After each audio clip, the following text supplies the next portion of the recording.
जी। ये रस है। उपरस क्या है?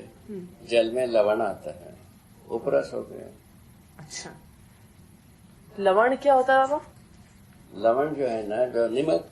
अच्छा, तो आप कह रहे हैं कि आम्ल और लवण धरती से मिलता है, ठीक है ना।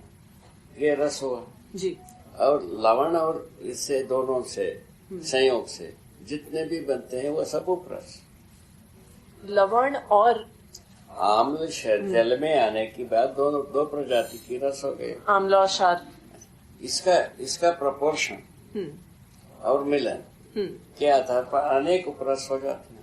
अच्छा, तो आप कह रहे हैं ये दो बेसिक होते हैं और इसके आधार पर और नए बनते हैं।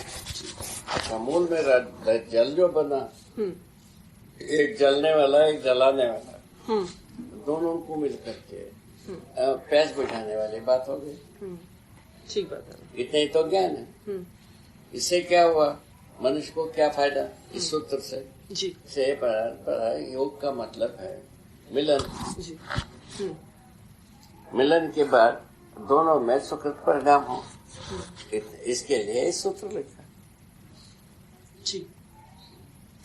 आप एक जगह लिखते हैं इसमें बाबा कि यौगिक में रासायनिक तथा भौतिक दोनों परिणाम होते हैं, जबकि मिश्रण में केवल भौतिक परिणाम होता है।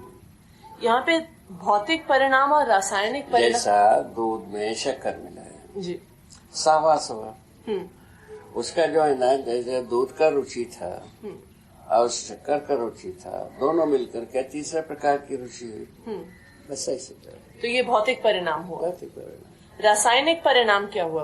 रासायनिक परिणाम वही जो दोनों यौगिक विधि से दोनों अपना आचरण को छोड़ के तीसरे आचरण में परिवर्तित होना। तो यहाँ पे रासायनिक परिणाम से आपका मतलब है कि यौगिक वस्तु बनना, और भौतिक परिणाम से मतलब है मिश्रण बनना। मिश्रण वो तो साफ साफ शायद है, इसमें कोई खास बात नहीं। अब जब मृद पाषाण मणि धातु की बात करते हैं तो मणि के संदर्भ में आपने लिखा है कि दो प्रकार के मणि होते हैं, किरण श्रावी एवं किरण ग्राही। इन दोनों को समझना चाह रही थी। किरण श्रावी में आपने लिखा है मणि में अंतर्निहित अग्नि के प्रभाव से प्रसारण क्रिया करने वाले मणि को किरण श्रावी संज्ञा दी। इसे समझाएंगे थोड़ा बाबा कि उसके प्रभाव से प्रसारण क्रिया करना। देखिए, क्रिया के बदले में ताप पैदा होता है। ठीक बात है। और क्रिया की ही कारण से विद्युत निर्मित होती है, क्रिया के कारण से ध्वनि निर्मित होती है। तीनों चीज क्रिया का उपज। ठीक है जी। ठीक है।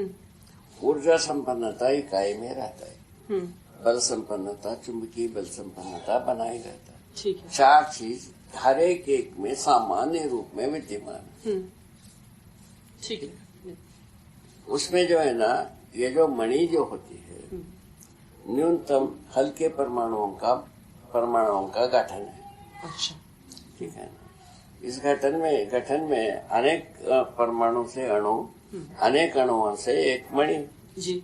ठीक है, समझ में आता है। ऐसे मणि में इन सभी परमाणुओं से निर्मित अग्नि माने ताप है।